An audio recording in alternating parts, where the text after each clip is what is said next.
So we're on chapter 14 and we're talking about oscillations where we'll be defining equilibrium positions, defining what restoring forces are, frequencies and periods, and simple harmonic motion. And one of my favorite things to talk about here. So who recalls the definition of what equilibrium is? Equilibrium is, of course, when sum of forces happen to be zero. Okay? Right. An equilibrium position is the idea of equilibrium here. Something like that. We'll draw it out.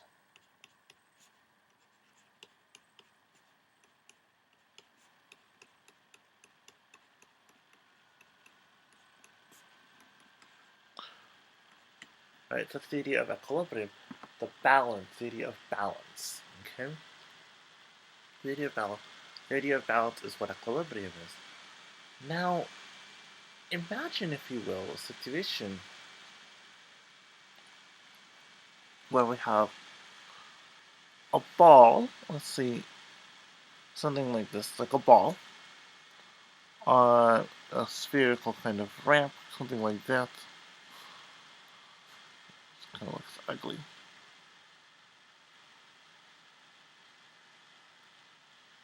It'll have to do. Imagine if we have a ball, something like that, and we let it go. We let the ball go. It's going to roll down the hill to get to the bottom. And it's going to roll all the way up to this original point.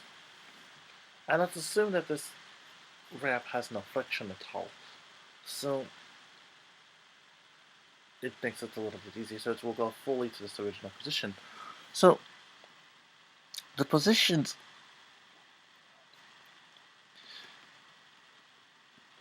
on the left and on the right are exactly the same. At the point in the middle, we have what we call equilibrium. Okay. Right. So in this situation here, we have weight of the ball, which brings it down, roll, roll.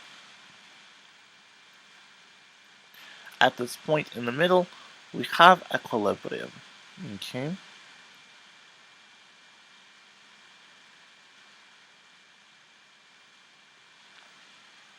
At point in the middle, we have equilibrium because it's balanced. There are no it's not to say there's no forces at all, but it's the idea in the situation here. It's at where it naturally wishes to be. Okay, in equilibrium. Another kind of way to imagine it is something like a spring, and you can pull it, something like that. Okay. You pull it and it goes back. You push it, you compress it, and then it goes back and forth, and like this. And we'll talk about this idea. The spring. And we've talked about springs before with Hooke's law, and we'll talk about it again in this chapter. We'll talk about harmonic motion. Okay. So the idea of equilibrium position is a balancing, so to speak, of when you're in constant motion from the right to the left. Okay.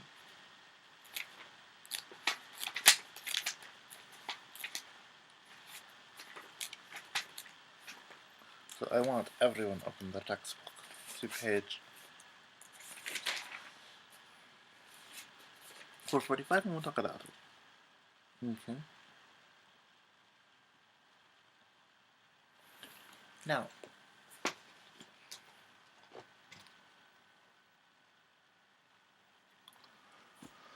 okay, so let's clear this imagery and we'll define some points to talk about. Okay.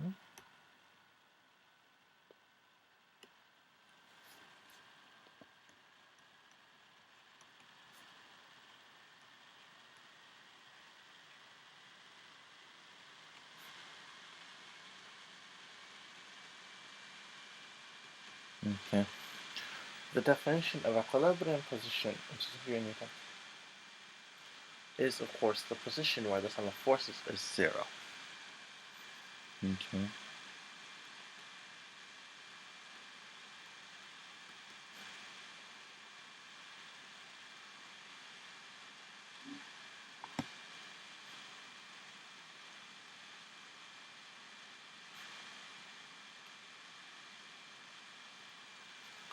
Easy enough to remember, right? So when we're talking about this marble that goes back and forth, for example, something like this ball. Okay. At the middle point, it has exactly the same forces that the net force and the normal force which upholds it are centripetal. So in this situation, and it would be the weight of the ball are exactly balanced at that point.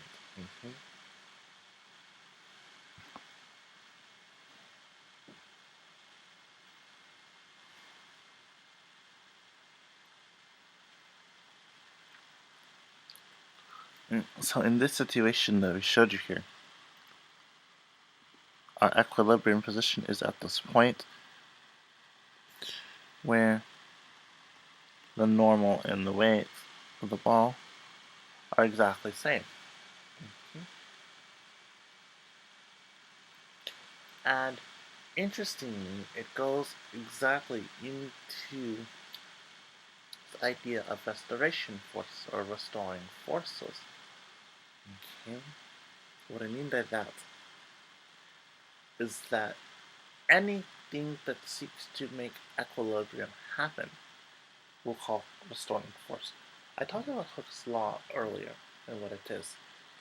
Okay, recall what Hooke's law, where we have this force is proportion to what we call the spring constant, and it's a little bit about this idea. Okay, this was what I called a restoring force. I called it restoring because it seeks to bring back.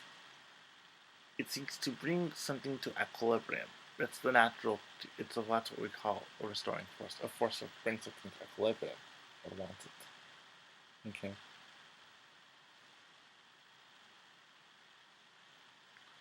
Right.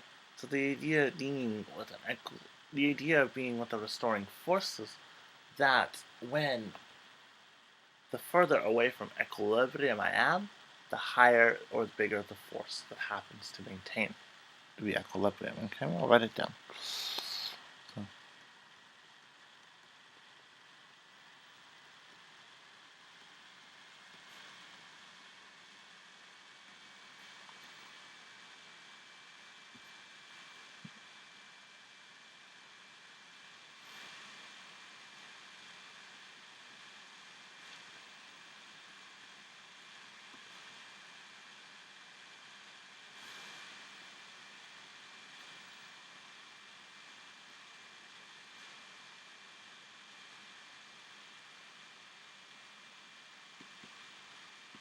okay.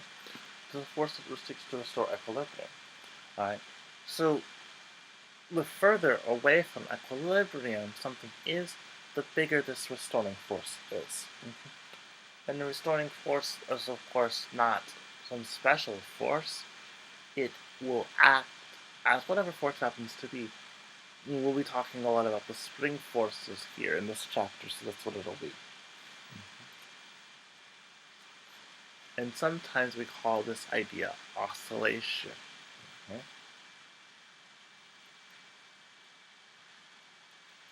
Anything that repeatedly moves through equilibrium point we call oscillation. Okay? From Latin word oscillatory. Okay? Now,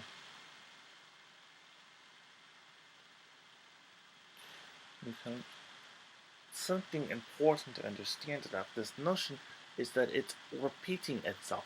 It's going through exactly the same point. I roll the ball from the right to the left or left to the right. It's exactly the same notion and it's constantly repeating itself. Mm. This motion just happens to be extremely repetitive. So let's do some derivations of some words and we'll talk about that. Okay.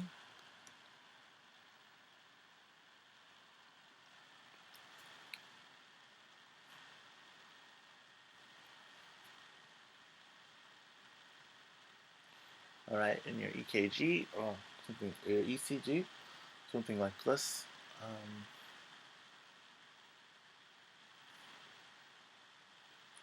It's kind of one way to measure this idea. We'll talk about what it is later. Okay. So we need to get into understanding what frequency and periods are. Okay. So I'll define period right now.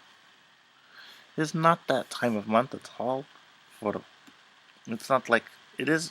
It has something to do with time.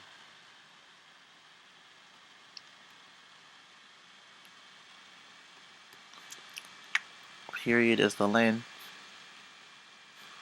of time to complete a cycle, or something that repeats itself. Period is time, so we measure it in what we call seconds. Right? You've heard this term before, probably in your trigonometry class. And we use the symbol capital tau, or sometimes you'll see it written like this. Okay?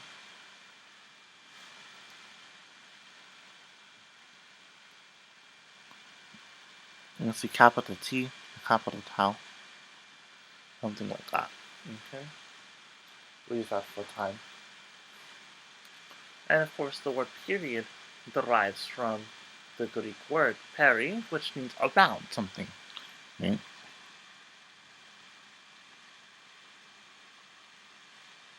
Which is around. Alright, period. It's a later Greek word that developed for time. Now, it means around, quite literally.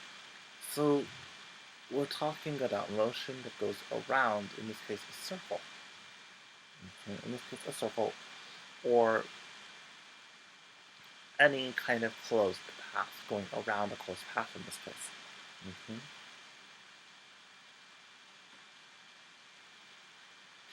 And we also have the definition of course, frequency, which is the number of cycles per second. Okay.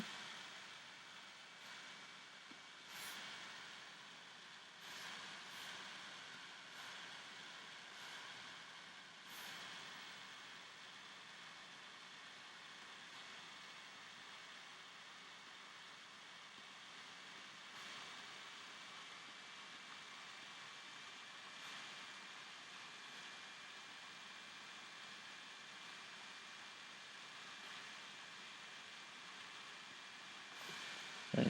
And frequency is measured in what we call reciprocal seconds, or also it's called Hertz, after Heinrich Hertz, a German physicist. Okay. We'll talk about him.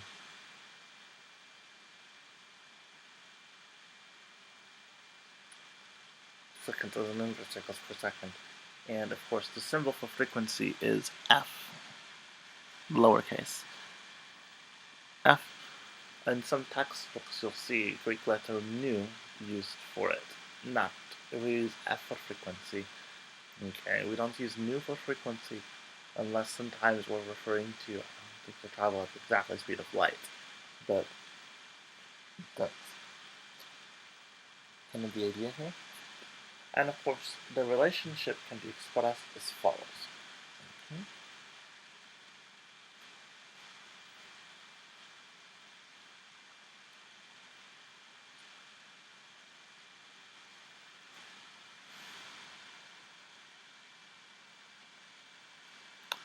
So, the relationship between frequency and period, 1 over F, or F is equal to 1 divided by T. These two relationships you're probably very familiar with, because they come from you've learned them in your trigonometry class, and you're very familiar with them, right? And so your frequency that's measured in hertz, recall your radios, okay? Or for those that still have radios in their car, right? It's measured upon FM, frequency modulation, okay? And so make sure when you're labeling your units that you're very specific. Okay. Do not mini millihertz is not the same thing as megahertz, which is the measurement of your frequency on your radio. Okay.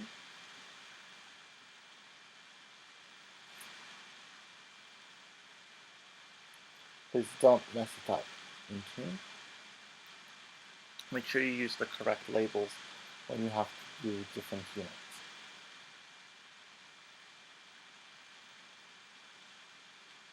Alright, let's do an example involving frequency and periods. Alright.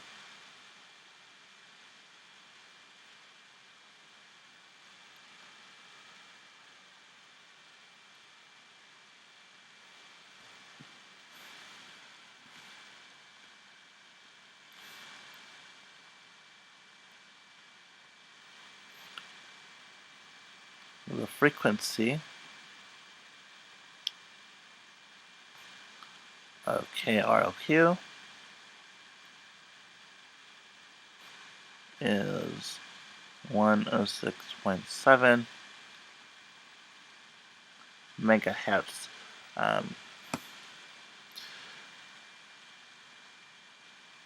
Find the period of this radio station.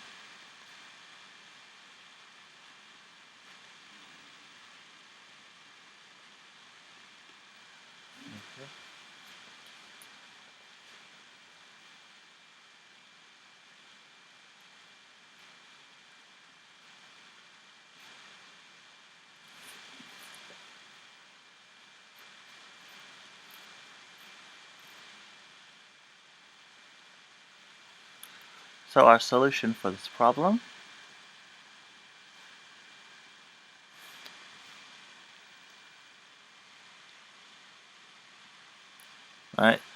So the solution for this problem is, of course, to use the definitions. Time period is 1 divided by frequency. Okay. And so we do that.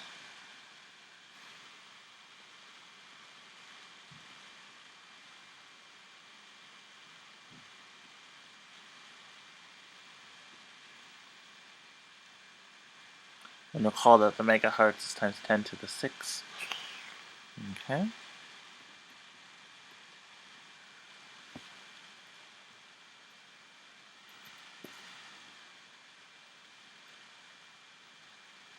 And of course, if we do this problem,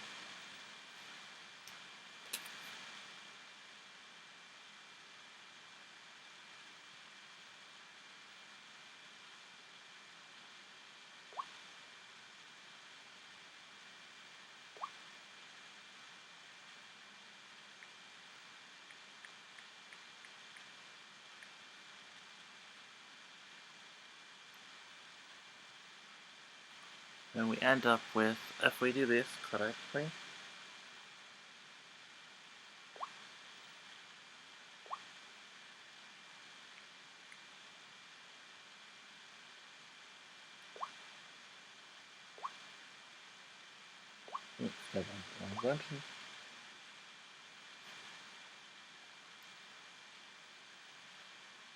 so we have 1 divided by parenthesis 106.7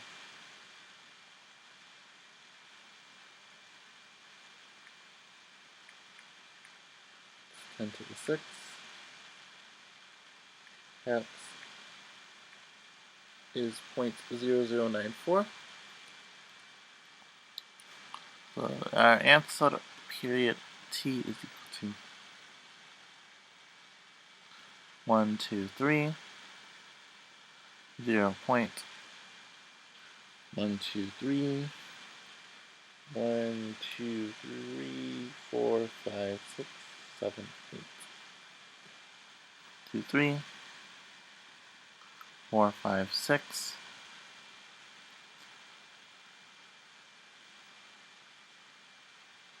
7, 8.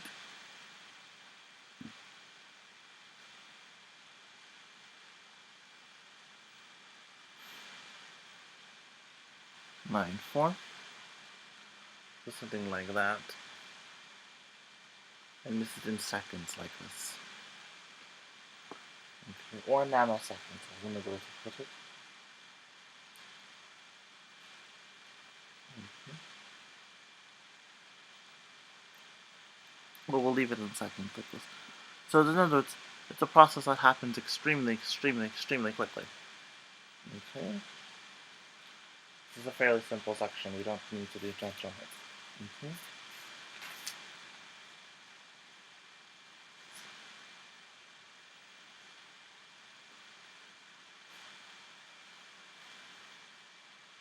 Now, we erase it. One more point. Okay. Who recalls what sine and cosine waves are called? We call them sinusoidal, right? Okay, so I'll write the definition down.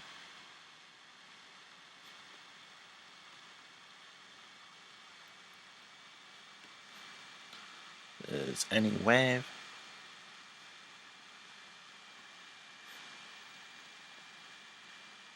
that has sine or cosine function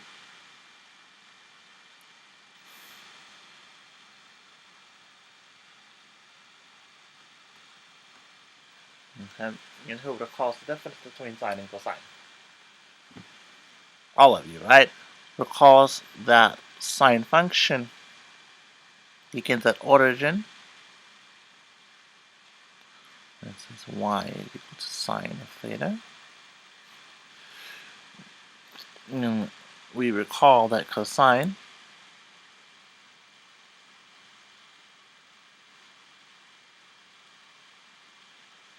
does not begin at origin. Okay, let's leave it like that. So we recall this point.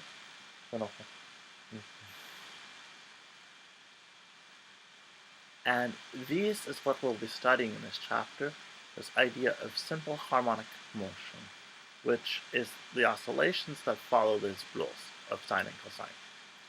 Okay.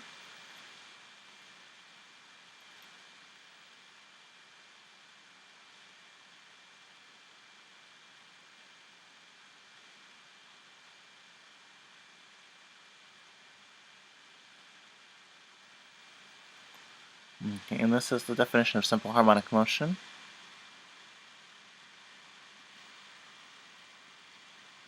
Which we'll abbreviate HHM.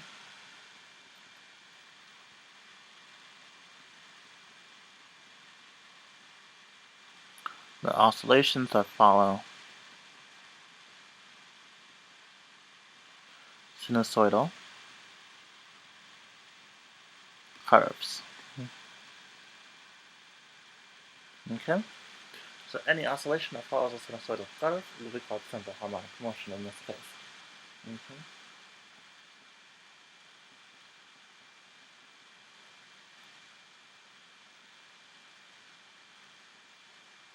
And that's it for 14.1. Okay? And we'll talk more about the rest of section later.